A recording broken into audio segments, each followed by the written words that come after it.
Kindness is not an add-on, it's a core product. Hey, welcome back to the Church Staff Book Club. My name is Jonathan Malm. And I'm Jason Young. And we accidentally finished our last book last week. We thought there was another chapter, there was a conclusion, and then when we looked at it, it was 2 pages, and we're like, that's probably not necessary to do a whole podcast episode about. So, How to Get a Return on Failure, we're done with that book. And now we're on to season 4, to our 4th book. And when we were trying to decide what book to do, we decided to do one of our books, Likable Leader. And here's the thing about this book, Jason, is this is rereading it. This is probably the best book we've done, but it's probably the book I'm the most ashamed about saying I wrote. Not that like, it's one of those, like, I almost feel like I have to apologize because whenever you think of it, whenever you hear the word likable leader, and we talk about it in the first chapter, but there's this idea of like, I don't want to be liked. Like who's so needs to be liked? Like, is that what we're a leader for so that people can like us? Like, I don't know. There's something, whenever you pitched this idea to me to write this book, I was like, oh, I don't like that title. I don't like that. Like, I don't like the premise of it. Like and like we worked it out. It's amazing content, really good content. I think every church, every leader needs to read this, but something inside of me like rejected the idea. And so this is going to be an interesting one. Yeah. I remember our original conversations. And by the way, sorry if you're watching or listening right now, you're like, what's wrong with his voice? Just have a little voice challenge, but we're here. He's been taking some testosterone supplements, so it's just feeling a little more manly. I'm like, I had no voice for 2 days, so we're back and ready to roll. But I remember us talking about this, and it was like, oh, kind of having this these conversations. And really the idea of the book is not being liked because you need that for your self-esteem. That's not the premise of the book. And the book is really what are the characteristics that you can demonstrate to as you're leading people that people want to follow you because of those characteristics. That's in essence what we're saying. So it's really building followership or building leaders that want to follow you as the leader, not getting people to like you so it can feed your self-esteem so you feel good about you. Because that's the thing. Who do you want to follow? Whose team do you want to join? Whose small group do you want to go to? Who do you want to be your boss? The person that you like. And so there is this like this reality of our goal in life is not to like be liked or to please man. There's scripture about it. Like, I don't do this to please men, or the fear of man is a snare. There's all these verses about the idea of like being afraid of people or hoping that they like you. And like, that is not at all what we're saying. But are there things in your leadership that will make people want to follow you? Because the reality is likable people get better results. They get people to join their team. They get trust on risky decisions. People become recruiters for your team. Like, oh, I like my leader. I have so much fun with this person, or I enjoy them so much that I invite my friends to join. You just get better results in life. So are there things you can do to be likable? It's kind of the premise of this first chapter, and the point that likability is good. But then we kind of break some myths about what likability actually is. And I think this is probably, when people see this title, the myths are probably what they're thinking of. I think of like, the first one I think of is the idea of like just people being nice, or the person who's like, oh, hi, friend. I don't know. My 2-year-old and my 9-month-old watch this show called Miss Rachel. And every time she starts with this, hi, friends. And it's so saccharine and so like, and the 2-year-olds love it, but every adult is like, don't come up to me like that. And that's what I think of when I think about a likable person. They're trying to be like overly sweet. And that's not at all what we're pitching. No. Yeah, not at all. In fact, let me give a little bit more context. Sometimes I think when you hear the word likable, you might think of personality, but that's not what the book is about. And really, there's not one likable personality type. I think there's a key thing. Yeah. Yeah. In fact, I would say this. I've spent thousands of hours coaching leaders from, Chick-fil-A to Delta to churches across the country, international, organizations. And one thing I noticed that both surprised me and didn't, but they had something in common. They weren't all charismatic. Mm. They weren't all extroverted, but they consistently demonstrated behaviors that made people feel valued. And I Yes. think that's what we're talking about. And so you teed it up already, is this really maybe this tension between nice and kind. And I love Yeah. kind of how you segued into that, because I think, and I'd love to ask you that question, like, why is it misunderstood? Why is kindness misunderstood? Or how do those two words get tangled together? Yeah, there's this idea that people want to work for their friends, and that's not really true. I've seen this in an organization recently. There was someone that was like semi a leader. They were kind of like they were kind of the buffer between the real leadership and the people beneath them. And so they were their friend. They would hang out all the time on the weekends, have lots of fun. She could kind of say like, "Well, yeah, this is what leadership is telling us." So kind of like deliver the news in a way that you would deliver it to your friends. Now that upper leadership has been removed and she has moved up to a higher leadership role, and suddenly she is not making the decisions that she needs to make that are healthy for the team, and people are actually getting frustrated with her for it. She Mm, is not confronting bad behavior. So there are people that are taking advantage of their friendship with her, and like, not working hard, or, just kind of only working half of what they should. And so it's causing undue pressure on the rest of the team. And so there's this idea that like, if I'm their friends, they're going to like me and I'm going to get better results for them. But actually, sometimes it's the opposite of that.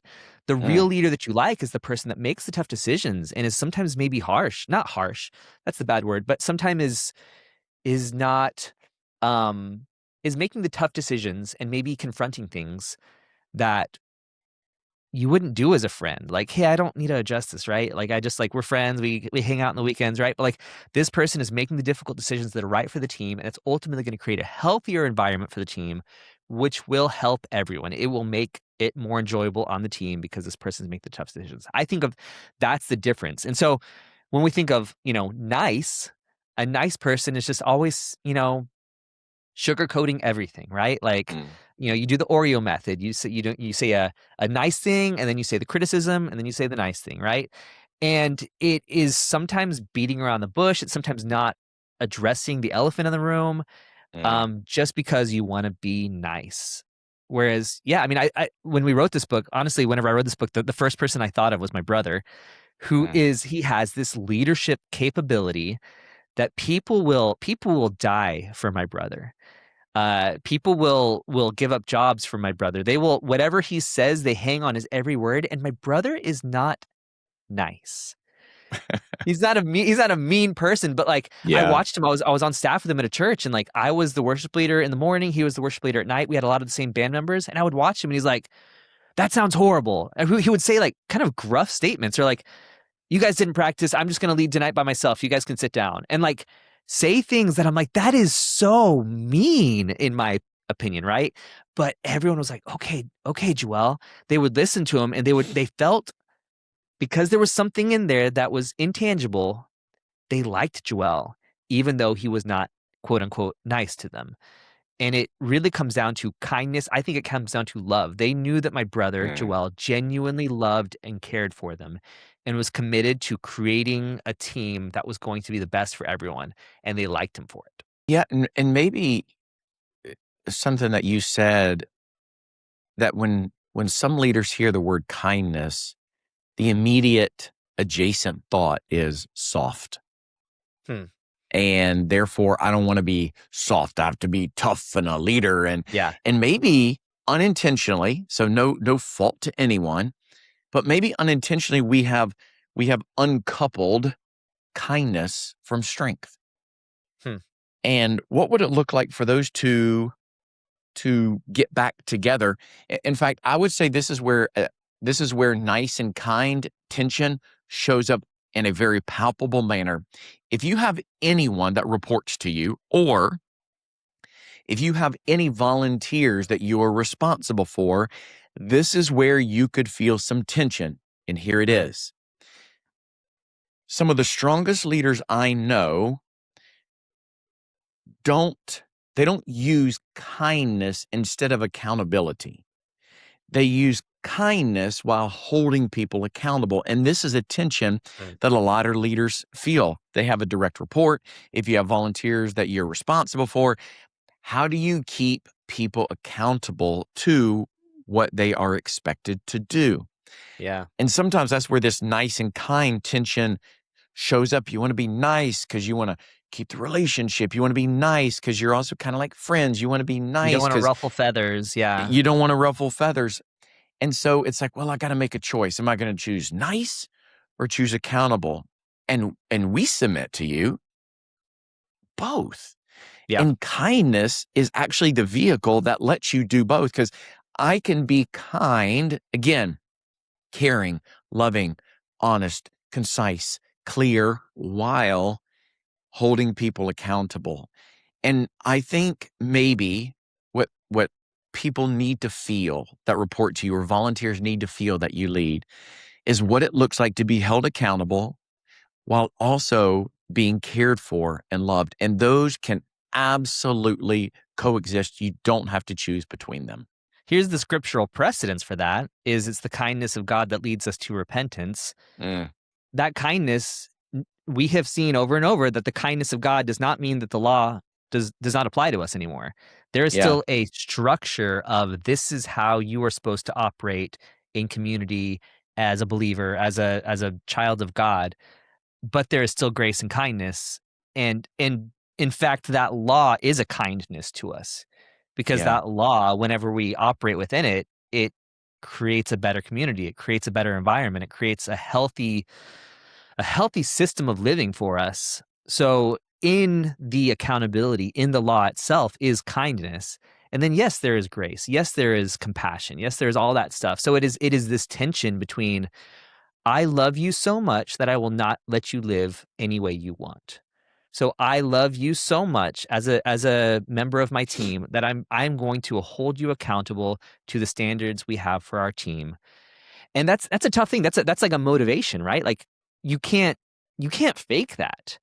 You actually have to have the internal love behind your actions to be able to do that with integrity and do that without trying to manipulate people. It has, and True. people feel it. People know whenever you're just manufacturing that kindness or that whatever, I love you so much, but you don't care. Like Yeah. if they left your team tomorrow, you would not follow up with them, right? So there is this true integrity that needs to be in place for this kindness to be present in your leadership.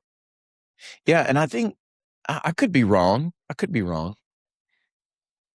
But I've seen a lot of leaders, I don't care if it's a large org, small org, large church, small church, but sometimes there is this leadership focus on our competencies, because we want people to see what we have the ability to do, what we are capable of. And there's nothing wrong with that.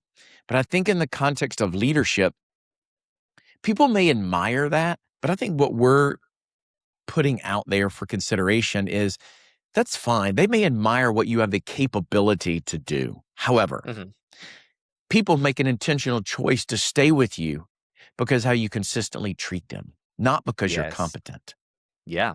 And so as a leader, as you're watching or listening right now, and you think, okay, what does this chapter mean? I mean, the title of it is Likable Leaders Exhibit Kindness. Big deal. Big deal is you're probably a leader that values influence. You're a leader that wants to make a difference. You're a leader that cares about impact. All of these words, these buzzwords, but meaningful words. And kindness is a vehicle that actually lets you do that, because kindness says to the person next to you, to your right, to your left, to the volunteer, hey, just want to let you know you matter. Yeah. And when you It says it, but consistently, it acts consistently with that statement too. for sure, because in the saying and in the acting, you are building trust, and in the Yeah. absence of it, you are eroding trust. So Yeah. if you look, influence is going to grow in your sphere of leadership. In your sphere of leadership, influence is going to grow where you value and respect, care, and love for people, not just in your words, but in your actions, and not just in your actions, but when you feel the pressure cooker, the stress of life, they still feel it then.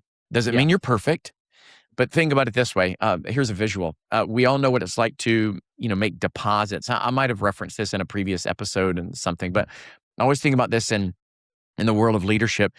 But banking, we deposit checks. Why? Because we're going to withdraw. We're going to use our debit Yeah. card, right? We're going to, maybe somebody uses an ATM. I don't know, but the fees are outrageous. Anyways, another whole episode. But we make these deposits because we're going to need to withdraw money. Relationships are the same way. There's going to be a day you have to make a withdrawal that is going to be, you didn't show up as your authentic self. Yeah. You spoke someone and you're like, "Gosh, I shouldn't have said that or done that," or whatever it may be. But when you make enough deposits consistently, those kind deposits consistently, when a withdrawal happens, because we're human, you have something to draw from. But Yeah. if you don't have something to draw from, then you create this overdraft penalty that will cost you more than you can afford. And you can't approach your leadership with that as your motive, though, because I've seen so many people, and this is really what the Oreo method does, is you're trying to make a quick withdrawal or quick deposit so then you can withdraw. Oh And I yeah, see yeah, so many yeah. times, I mean, I get emails like that where it's like, "Hey Jonathan, how's it going? I haven't talked to you in 10 years. Just wanted to see how you're doing." Question. So they're hoping by their little deposit that then Yes, they have enough yes. equity to withdraw. And that doesn't Yeah. work. You No, have and I'm to not you have to suggesting yeah, I'm Yeah, not no, I suggesting don't, that. but it's an important distinction to make because I think there's a lot of people that's their approach. We saw that in Yes. COVID. We saw that in COVID where Yeah. we didn't have a position for volunteers for people for about a year, and there was largely in many organizations zero communication with those volunteers. And then as soon Yeah. as the church was getting ready to reopen and come back to meeting in person, those texts started coming again. And Yeah. I would almost present as an idea that you have negative interest coming in happening in your account. Like if if I deposit $10 in there, but I don't keep depositing it, that $10 starts declining. Like there's what is it? Mm, There's fees. There's fees associated with our that's leadership. right. That's right. And so those fees Yeah. are eating away at our deposits. If we're not actively contributing more and more and more, it erodes. It goes away. The what is it called? Processing fees or the membership fees? There are membership fees to leadership. That is your statement. Man, there are fees in leadership, and some of you don't even realize until there's been a fee, withdrawn. You're like, what? I did not know that. But you just said something I think You're in a that's negative crucial. And balance somehow. yeah, that's right. Parenthetically, I will say, if the sandwich method is your approach, find a new approach because Yeah. that's old school. I don't find it to be ineffective. And actually, it doesn't build trust because people will begin to pay attention to your pattern. And when you say something nice, they will dismiss it and they're waiting for that middle part. And then when you say something nice on the back end, they're already out. So Yeah. if you're going to communicate in a kind way, be clear and honest and direct. I was just doing a talk yesterday in Dallas. I think sometimes leaders use a lot of why questions. And I think moving to a coaching mindset, this is a kinder approach using what and how questions because why Give me an example of that. Tell me triggers. what do you mean by that? Yes, a lot of times when a leader uses why questions, it triggers the brain and it perceives it as a threat. And what's interesting is, Like I have to defend uh, myself. If you say why, I have to come up with a that's defense, right. kind of, I have right? to defend myself, explain. And you're like, well, that's their problem. Okay, maybe it is. But when you use what and how, like instead of, well, why did you do that? Mhm. Or you could replace it with, how did you make the decisions to da da da da da da da? Or, Or what you led you know, to those conclusions? Or yep, yep. yeah. So you're still asking kind, clear, and honest questions. You're just framing it in a way because you're trying to get them to stay engaged with you. That is a kinder approach, which you teed up so beautifully. Don't think in terms of big moments. Kindness is going to show up in the smallest, the tiniest of moments. Even when you don't think it is a moment, It's a moment. And that is how people will stitch together how they experience you. They will stitch together the moments. Yeah. You're not perfect, so you're going to have the moments. I have them. I'm sure you have them. But they're going to stitch together all of these small moments, these what seem ordinary, but that's what's creating the impact is when you can have those kindness, those kind moments, and they stitch those together. That's what makes it matter. And that's how people feel meaningful to you and meaningful to the work they do is really it is a collection, sum total of these what seem very small moments. Yeah, that's really good. I think to finish kind of the chapter, we are maybe only on the first third of it. So let's dive into if for people who haven't read the chapter or not going to read the chapter, the next point, and this is important, is that you can't make everyone like you. Yeah. And that's the reality. And there are things about your personality that will naturally rub people the wrong way. Especially when you talk about like the disc profile where you have people who are like high drive, high innovation, high ideas, like let's go with, the speed of 1,000 miles an hour. And there's other people like, I value stability. I value like safety. I value processes. And there's a reality that sometimes like those people naturally are going to be like, I don't really like that person, right? Like, I don't like the way they operate. Or there's something about the personality that reminds you of something someone did to you that, hurt you. There's the reality that you can't make everyone like you. And I think that's often, again, one of the reasons we think about someone being like, oh, I don't want to be likable, because we see people who are trying to make everyone like them. And the reality Yeah. is, you just got to cut your losses at some point. Not be a jerk to them, not dismiss them, but just say, this person's probably not going to like me, and that's okay. They can find a better leader. They can join another team at church, or they can go to another church. Like, I think there's a reality of like part of us being likable is not just, it's kind of deciding who we're not going to try to make like us. Like, like I'm not going to do that to try to make someone like me.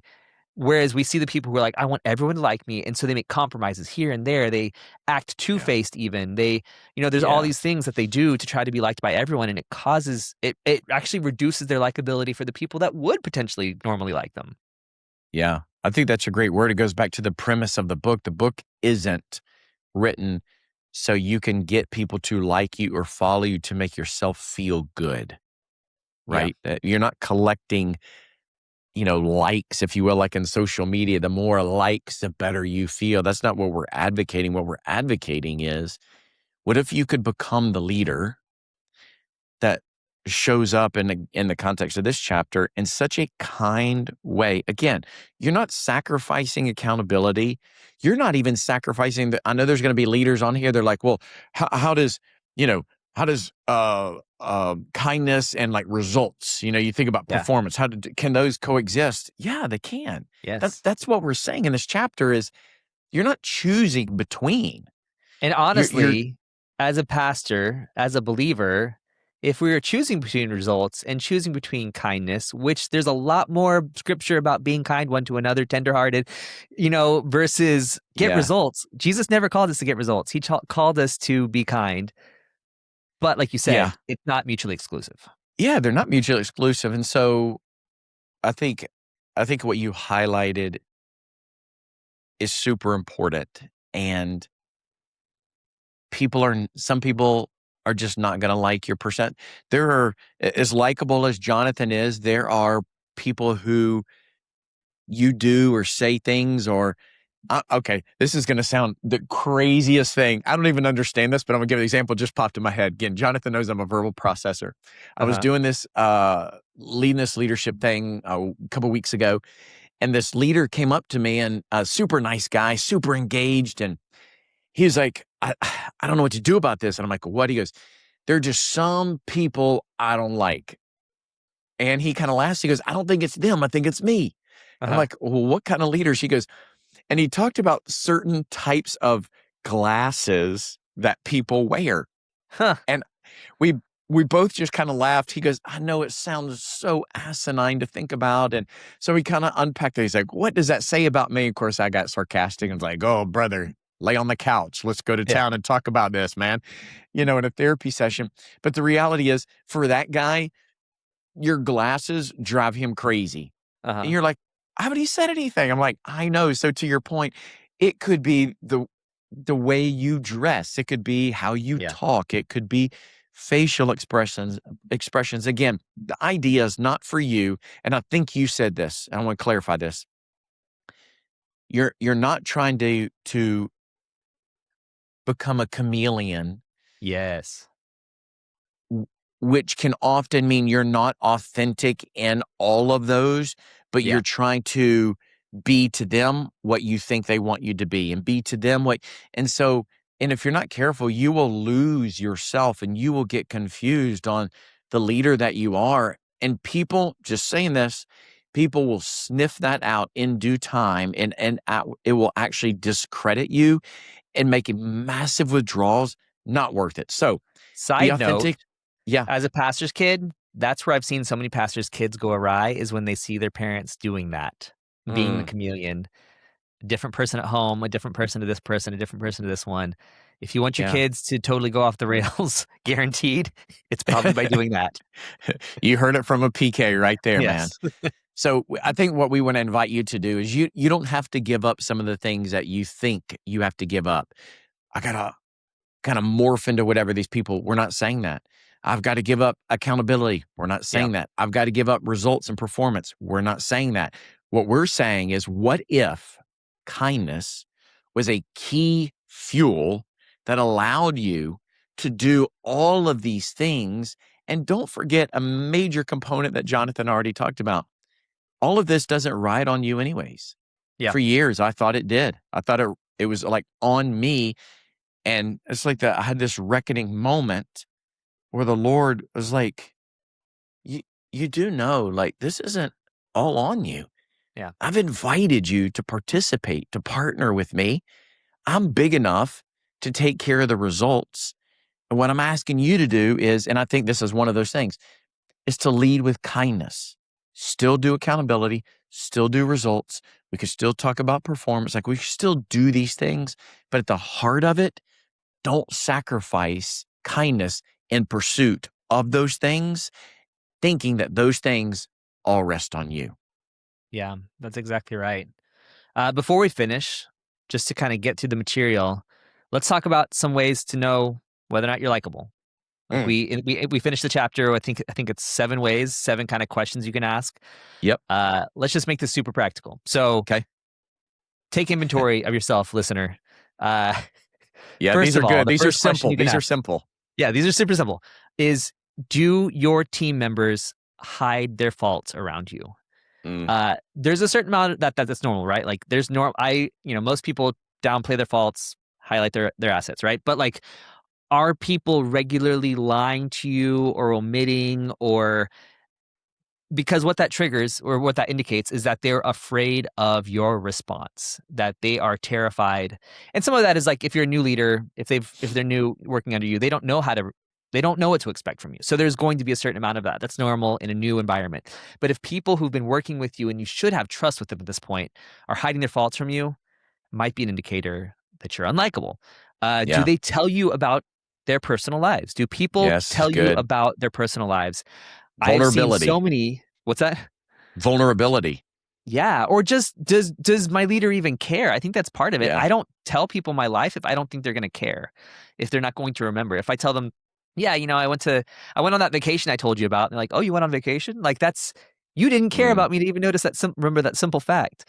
yeah. Um, does your team defend you whenever Mm, lies are said about you? Maybe it could be true, it could be not true, but I know Jonathan. I know that he's not going to do that. And here's something that seen. So there's this big thing in churches and a lot of churches called honor culture, where it's mm, like we don't talk badly about a leader. And like honor culture tries to manufacture this. mm, Well, we just don't talk bad about leadership, but you have reasons to be talked bad about, right? Like that's honor culture is a fake manufacturing of this. It should happen on its own. You shouldn't have to demand this from people. So, side note, I believe in honor culture. I'm not a big fan of the pastors who tend to try to push it because it usually mm. comes from a wrong motive. But anyways, when you walk into a meeting, do people tense up or do people relax? Yeah, good one. Uh, do people push back hard on risky ideas? Are they willing to like, hey, let's do it. With my friends, I'm willing to go on a risky adventure. With someone that I don't like, no, I'm not going to go there with you. Like, why would I try to go to that place with you? Do you have high turnover on your team? Yeah. Or is your team regularly flustered or overwhelmed? Like, what's their demeanor around you? Are they regularly feeling stressed out? Sometimes that just means they're desperate to try to please you and it's not happening, and that's part of it. So, I don't know. Anything you want to say before we close out, Jason? Those are the kind of the Um, seven. no, I think that's great. I think that maybe the only thing I would say is don't think of kindness. Kindness isn't something leaders do after the work is finished. So the work being the priority. Uh, I think it's one of the ways, it being kindness. Kindness is one of the ways great leaders actually get the work done. Yeah, that's So really good. if you're a doer and you're listening to this, you're like, I want it, but is kindness going to get in the way? What we're saying is kindness is paramount. Yeah. So try it. So this week, maybe you ask yourself, hey, was I productive? Which is what we often ask. But maybe ask yourself, like, did the people around me experience kindness when they interacted with me? And Yeah. maybe there's a few voices that you can trust. Because remember, you can't become self-aware by yourself.